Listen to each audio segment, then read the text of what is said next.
Halo, semangat pagi. Kali ini kita akan membahas di semester 2 bab 1 yaitu APBN dan APBD.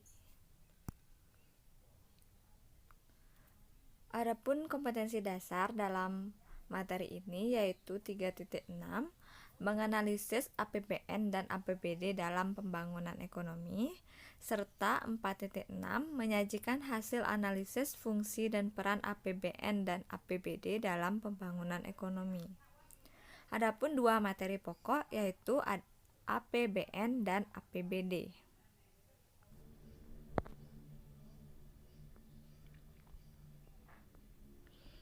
Selanjutnya peta konsep APBN dan APBD. Yang pertama, APBN terdiri dari pengertian, fungsi dan tujuan APBN, prinsip dan asas penyusunan APBN, mekanisme penyusunan dan penetapan APBN, sumber-sumber penerimaan negara, jenis pengeluaran negara, kebijakan anggaran, serta pengaruh APBN terhadap perekonomian. Begitu pula dengan APBD, terdiri dari pengertian, fungsi dan tujuan APBD, mekanisme penyusunan APBD, sumber-sumber pendapatan daerah, jenis-jenis pengeluaran daerah, serta pengaruh APBD terhadap perekonomian.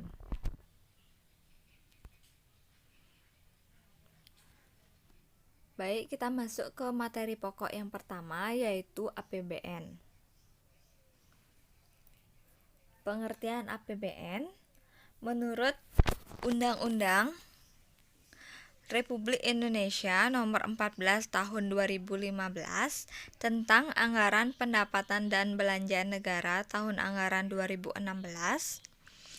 APBN adalah rencana keuangan tahunan pemerintahan negara yang disetujui oleh Dewan Perwakilan Rakyat atau DPR. APBN merupakan wujud pengelolaan keuangan negara yang ditetapkan setiap tahun berdasarkan undang-undang. APBN ini terdiri dari anggaran pendapatan, anggaran belanja, dan anggaran pembiayaan. APBN disusun atau dirancang oleh Presiden dibantu oleh Menteri Keuangan. Presiden mengusulkan rancangan undang-undang APBN kepada DPR. Nah, APBN ini mulai diberlakukan dari tanggal 1 Januari sampai dengan 31 Desember pada tahun anggaran yang bersangkutan. Fungsi APBN. APBN memiliki fungsi integratif dan sinergis dalam mendukung pembangunan. Penjelasan Undang-Undang Nomor 17 Tahun 2003 tentang Keuangan Negara Pasal 3 Ayat 4 menyebutkan bahwa APBN atau APBD mempunyai fungsi alokasi, distribusi, stabilisasi, otorisasi, perencanaan, dan pengawasan. Yang pertama yaitu fungsi alokasi. Fungsi alokasi artinya anggaran pemerintah harus diarahkan untuk mengurangi pengangguran dan pemborosan sumber daya serta meningkatkan efisiensi dan efektivitas perekonomian. Yang kedua, fungsi distribusi.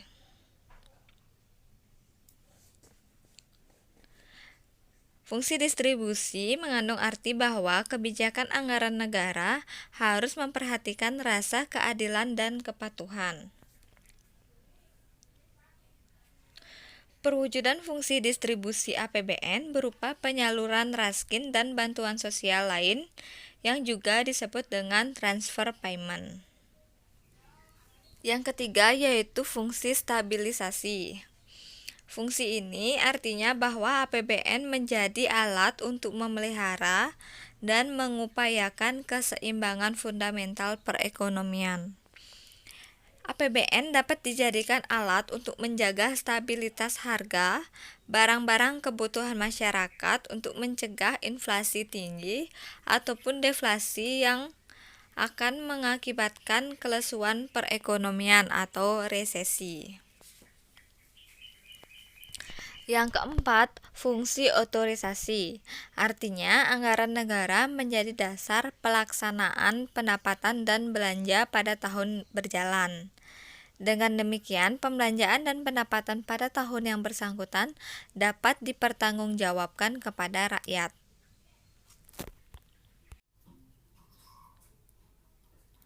Fungsi yang kelima yaitu perencanaan.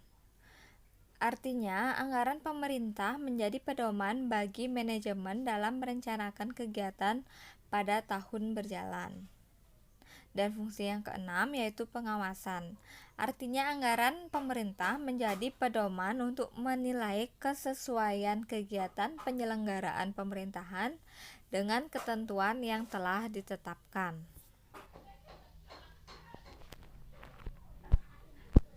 Tujuan APBN. Sesuai Undang-Undang Dasar 1945, Pasal 23 Ayat 1, tujuan APBN sebagai perwujudan pengelolaan keuangan negara untuk sebesar-besarnya kemakmuran rakyat. APBN digunakan untuk mengatur kegiatan perekonomian nasional. Untuk mencapai kondisi tersebut, pemerintah menyusun APBN dengan tujuan yang pertama, membantu pemerintah daerah mencapai kebijakan fiskal. Yang kedua, meningkatkan koordinasi antar bagian dalam lingkungan pemerintah daerah. Yang ketiga, membantu menciptakan efisiensi dan keadilan dalam menyediakan barang dan jasa publik. Keempat, memungkinkan pemerintah untuk memenuhi prioritas belanja negara. Dan yang kelima, meningkatkan transparansi dan pertanggungjawaban pemerintah kepada DPR dan masyarakat.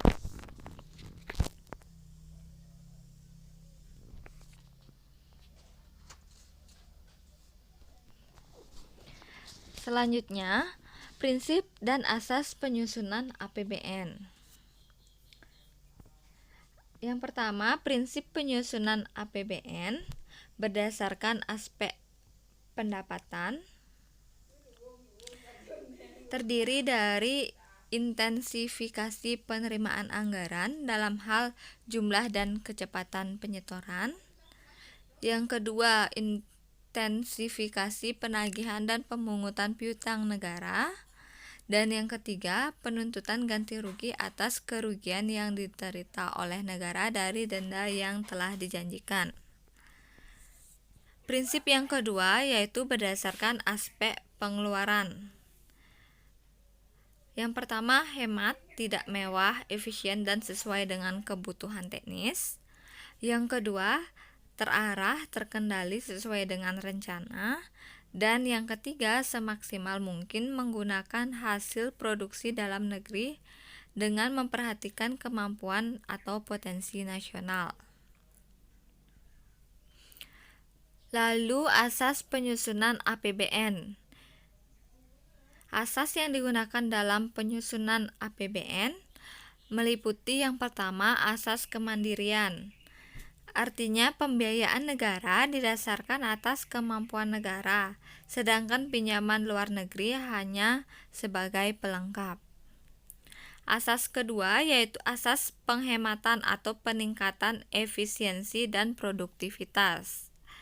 Asas yang ketiga yaitu penajaman prioritas pembangunan, artinya mengutamakan pembiayaan yang lebih bermanfaat.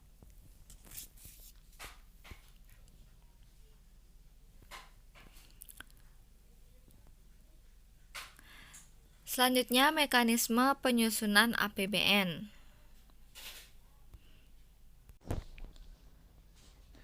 Yang pertama, Presiden menyampaikan APBN beserta nota keuangan atau NK dan dokumen pendukung. Lalu pimpinan DPR memberitahukan rencana pembahasan rancangan undang-undang APBN. Selanjutnya diadakan rapat paripurna, dilanjutkan dengan rapat kerja Badan Anggaran dengan Menteri Keuangan dan Gubernur Bank Indonesia. Nah, hasil rapat ini kemungkinan ada dua keputusan. Jika rancangan undang-undang APBN diterima, maka rancangan tersebut menjadi undang-undang APBN pada rapat pembahasan. Jika pada rapat tersebut rancangan undang-undang APBN ditolak, maka rancangan undang-undang tersebut direvisi, kemudian diajukan kembali kepada DPR dan atau bisa menggunakan APBN tahun anggaran sebelumnya. Jadi, pengeluaran setinggi-tingginya sebesar angka APBN tahun anggaran sebelumnya.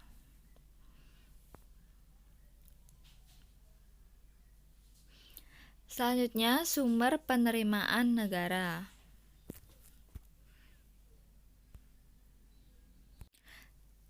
Sumber penerimaan negara yang pertama yaitu penerimaan perpajakan.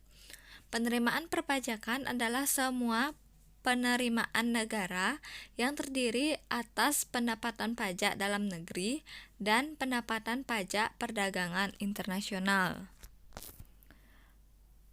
Penerimaan perpajakan dalam negeri terdiri dari pajak penghasilan, pajak pertambahan nilai, pajak bumi dan bangunan, biaya cukai, serta pajak yang lainnya.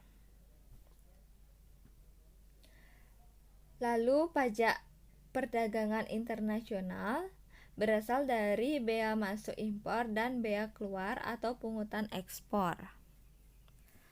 Sumber penerimaan negara yang kedua yaitu penerimaan negara bukan pajak atau PNBP.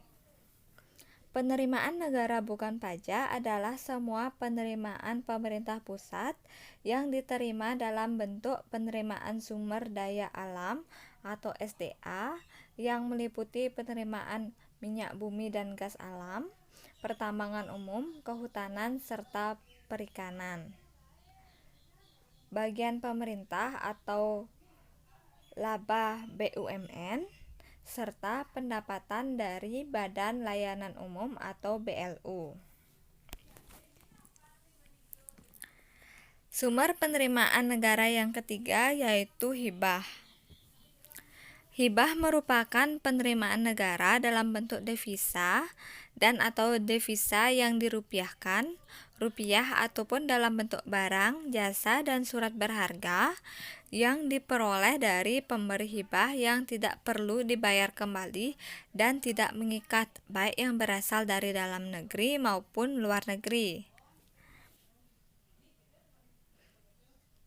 Nah, hibah ini tidak perlu dikembalikan dan merupakan sumber pendapatan yang tidak pasti.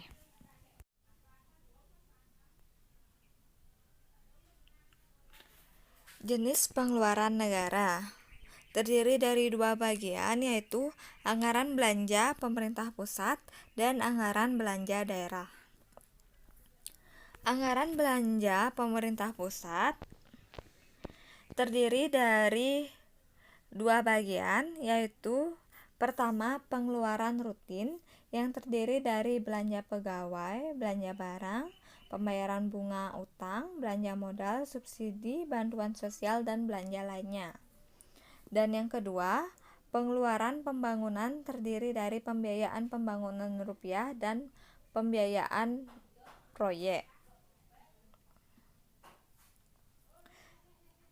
Sedangkan anggaran belanja daerah terdiri dari dana perimbangan.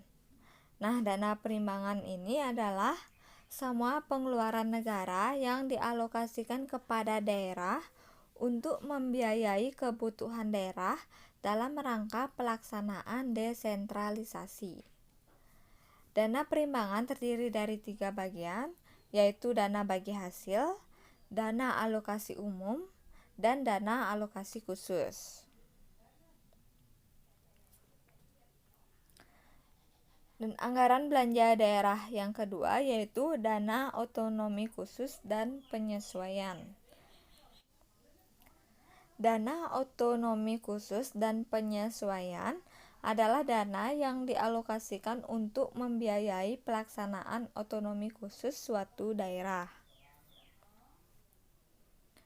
Selanjutnya, kebijakan anggaran. Kebijakan anggaran dilaksanakan bergantung pada kondisi dan tujuan yang akan dicapai. Kebijakan anggaran yang sering dipakai ada 3. Yang pertama, anggaran surplus. Anggaran surplus terjadi apabila belanja negara lebih kecil dibandingkan dengan penerimaan negara. Oleh karena tidak semua penerimaan dibelanjakan, maka masih terdapat tabungan pemerintah. Kebijakan ini biasa digunakan untuk mengatasi inflasi. Yang kedua yaitu anggaran berimbang. Anggaran berimbang terjadi apabila belanja negara sama dengan penerimaan negara. Keadaan seperti ini dilakukan dalam ekonomi yang stabil. Dan yang ketiga yaitu anggaran defisit, di mana belanja negara lebih banyak dibandingkan dengan penerimaan negara. Anggaran defisit bisa mengakibatkan inflasi karena untuk menutupi defisit dilakukan pinjaman atau mencetak uang.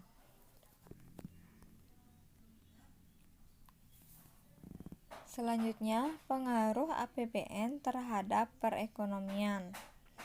APBN memiliki pengaruh yang besar terhadap sektor lain seperti sektor moneter, neraca pembayaran, dan sektor produksi. Hal ini terjadi karena APBN memiliki keterkaitan yang erat dengan sektor-sektor ekonomi tersebut. Yang pertama, sektor moneter. Pengaruh APBN terhadap sektor moneter jelas besar, mengingat anggaran negara merupakan salah satu komponen dari uang primer. Perubahan dalam komponen tersebut akan memengaruhi jumlah uang yang beredar di masyarakat. Yang kedua, neraca pembayaran. Pengaruh APBN juga besar terhadap neraca pembayaran karena beberapa hal seperti sebagian komponen penerimaan negara berasal dari sektor migas, defisit APBN dan transaksi belanja ditutupi oleh uang luar negeri. Komponen penerimaan pemerintah mengandung sisi impor yang besar. Dan sektor yang ketiga yaitu sektor produksi. Pengaruh APBN terlihat dari penerapan kebijakan penerimaan pajak dan pengeluaran pemerintah.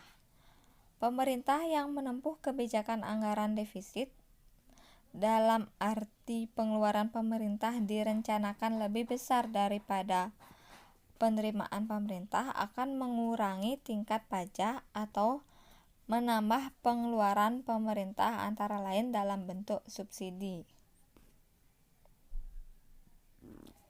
Kedua hal ini akan meningkatkan pendapatan dan daya beli masyarakat.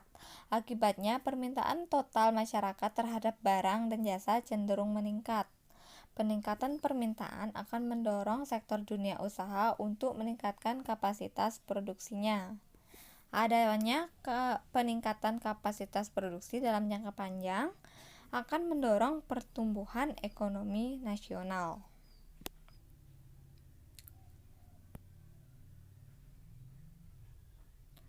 Baik, selanjutnya kita masuk ke materi pokok yang kedua yaitu APBD.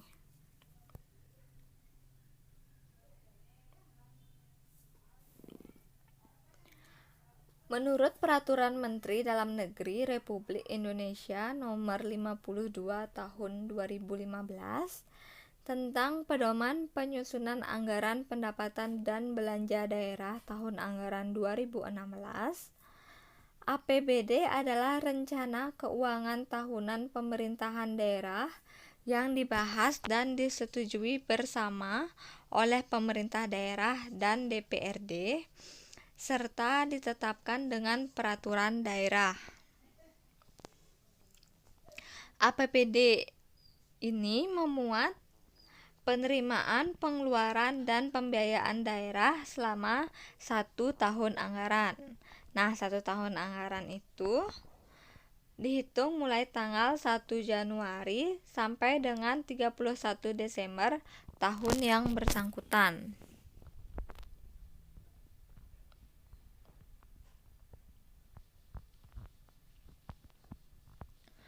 Selanjutnya, fungsi dan tujuan APBD.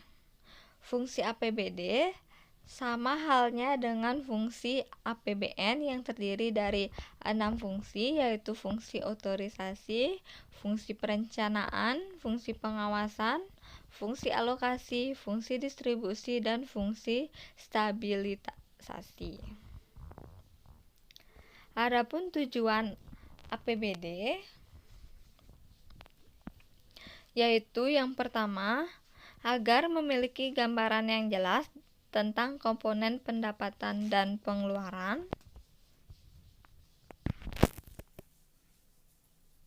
Yang kedua, sebagai dasar kegiatan pengendalian, pemeriksaan, dan pengawasan keuangan. Dan yang ketiga, meningkatkan transparansi dan pertanggungjawaban pemerintah daerah kepada DPRD dan masyarakat luas mengenai pengelolaan keuangan daerah.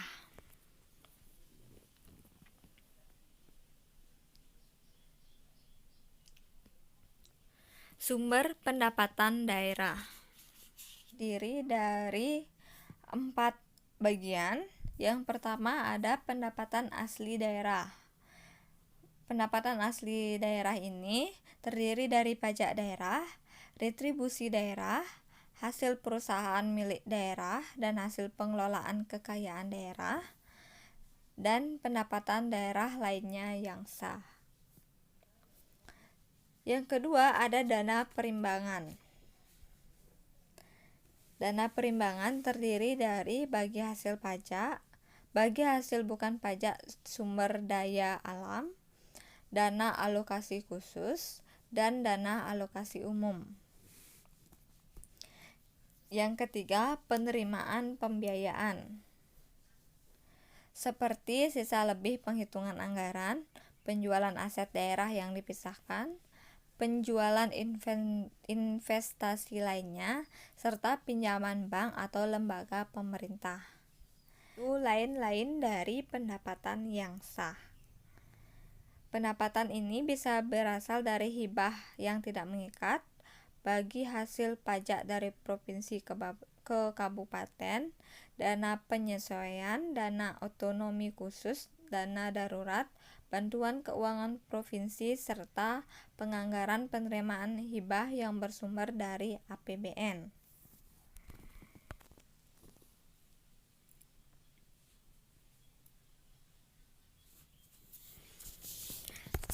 Selanjutnya yaitu jenis pengeluaran daerah. Pengeluaran daerah terdiri dari belanja tidak langsung dan belanja langsung. Belanja tidak langsung terdiri dari komponen belanja pegawai, belanja bunga, belanja subsidi, belanja hibah, bantuan sosial, belanja bagi hasil, bantuan keuangan, dan belanja tidak terduga. Sedangkan belanja langsung yaitu belanja yang dikeluarkan pemerintah daerah mencakup beberapa komponen yang terdiri atas pelaksanaan urusan pemerintahan daerah.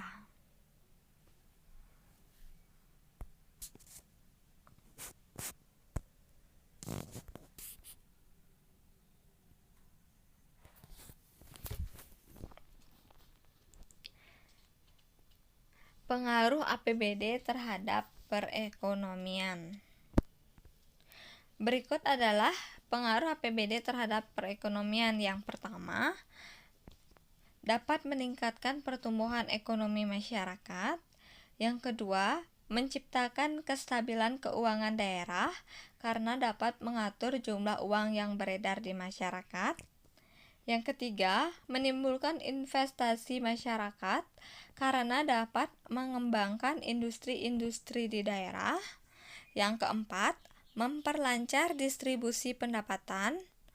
Maksudnya di sini dapat mengetahui sumber penerimaan dan penggunaan untuk belanja pegawai dan belanja barang serta yang lainnya. Dan yang kelima, memperluas kesempatan kerja karena terdapat pembangunan proyek-proyek daerah dan investasi daerah sehingga dapat membuka lapangan kerja yang baru serta dapat meningkatkan kesejahteraan masyarakat. Baik, itu dia materi mengenai APBN dan APBD pada semester genap ini. Selanjutnya kita akan belajar bab 2 di semester genap, yaitu mengenai perpajakan.